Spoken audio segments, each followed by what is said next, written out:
Welcome to the NFL Prop Show presented by LineStar. Alongside Tyler Wiemann, I'm Shannon Sommerville. We've got your top 5 NFL player prop bets for week 2 in the NFL, focusing on the Sunday games for this one. So if you haven't already, check out also our Underdog Fantasy Pick'em show as well, where we're giving out 5 different picks as well. So watch this, then you can go check out that Underdog Fantasy show as well. We've got a ton of great picks for you using the PropsAI tool on the LineStar app to help us find the best value in the prop market. You can check that out at linestarapp.com. Before we get rolling here on a week 2, do us a huge favor, like this video, subscribe to the channel, comment below. A comment enters you into our prop bets contest. If we go 5 for 5 on our picks, one randomly selected commenter will win $100. It's that easy. Got to be in it to win it. So make sure you comment below. Also, if you could also drop a lock too. We're all trying to help each other out and beat the book. So if you've got a great read on a situation or something that you really like, drop it in the comments. And we can help each other out to win some money in week 2, because I need some money in my pocket after last week, Tyler. We let the people down, so we've got some redeeming to do this week on the show. I think we can do it, though. I'm feeling revitalized. You know, Aaron Rodgers basically told his team to relax after the loss to the San Francisco 49ers, so I'm going to adhere to his advice and just kind of chill out. We're going to make the best selections possible using the PropsAI tool, of course, and we're going to come out winners. What do you think? I like it. Good plan. All right. So we're going to start things off with the Arizona Cardinals tight end Trey McBride over 49.5 receiving yards. As you can see, LineStar's projection here is 59.4, so some considerable edge there.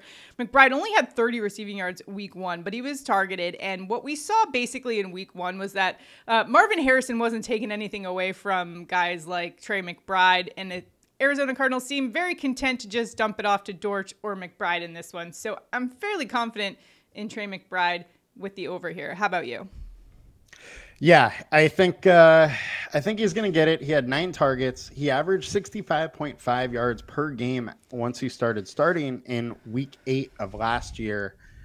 He's going to get it again. He is the main focal point on this offense, and Kyler did just have that comment where he said it's not his job to get Marvin Harrison the ball.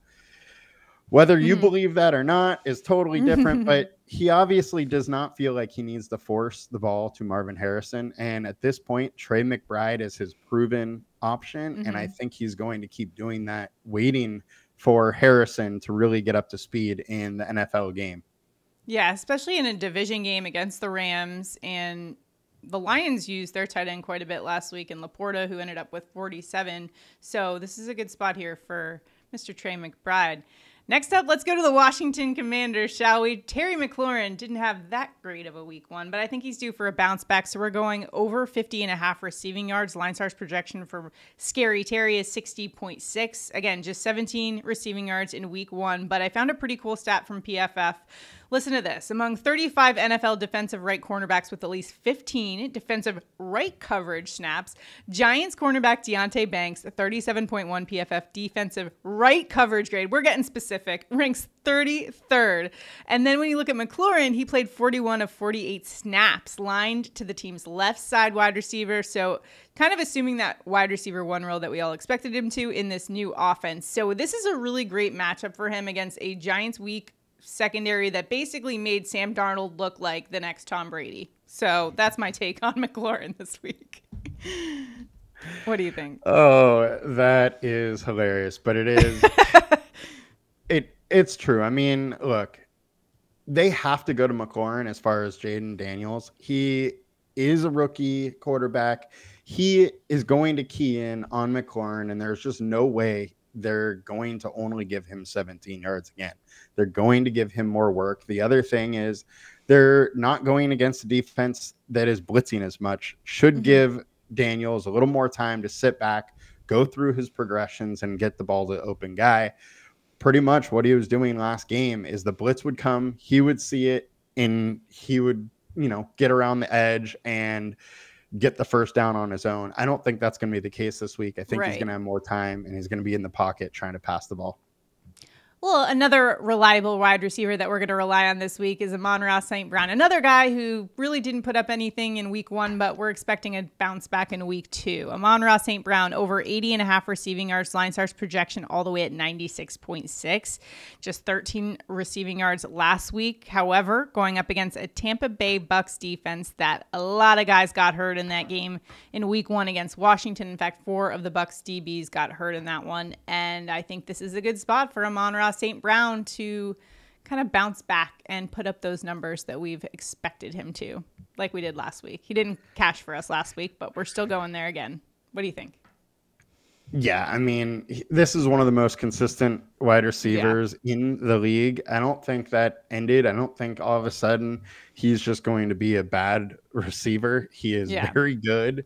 This is a pass funnel defense. Jared Goff and the Lions are going to have to pass a ton. And in the past, Amon-Ra has averaged 99.5 yards per game versus Tampa Bay. So he has a track record of beating them, and I think he does this week. I'm looking forward to seeing this game.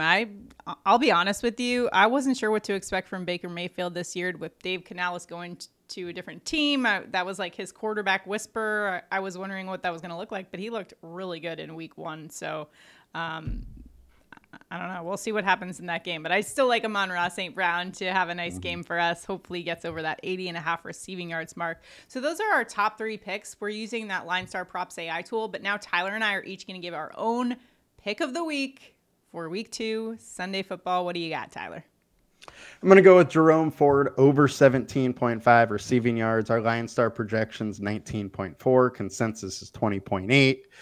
He played 75% of the offensive snaps. He is the clear RB1 this year. He had 7 targets. The Jags gave up 86 yards to the running back, receiving yards to the running back in week 1. And then Jerome Ford was over an 8 of 14 last year. So I think that we have a track record of success with him being a proficient receiver, a receiving back. The Jags gave it up to receivers last week. And I question if Watson can really get the ball downfield these days, which is just going to lead to more checkdowns to Jerome Ford. Yeah, I mean, Watson looked abysmal. I mean, I feel like I was hoping to see something different out of that offense altogether, but yeah, he's going to have to rely on those shorter passes to Jerome Ford, a reliable guy over the middle. So I like that pick there. Now, before I get to my next pick, okay, I swear everything is fine. Like, I'm not sick, but I am going with a New York Giants wide receiver and the over. We're going Wan'Dale Robinson over 35.5 receiving yards. LineStar's projections 42.6.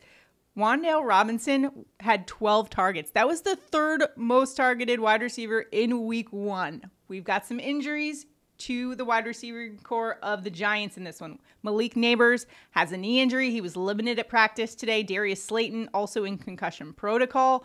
So if either one of those guys or both are out in this one, we're going to see a big volume increase for Robinson. So I really like the spot here. Also going up against one of the worst defenses in the league, and we saw in Washington that just allowed Baker Mayfield 289 passing yards week 1. And get this stat, among NFL pass defenses from 2023 through week 1 of the season, Washington's coverage grade ranks 27th. Their EPA allowed rate 29th.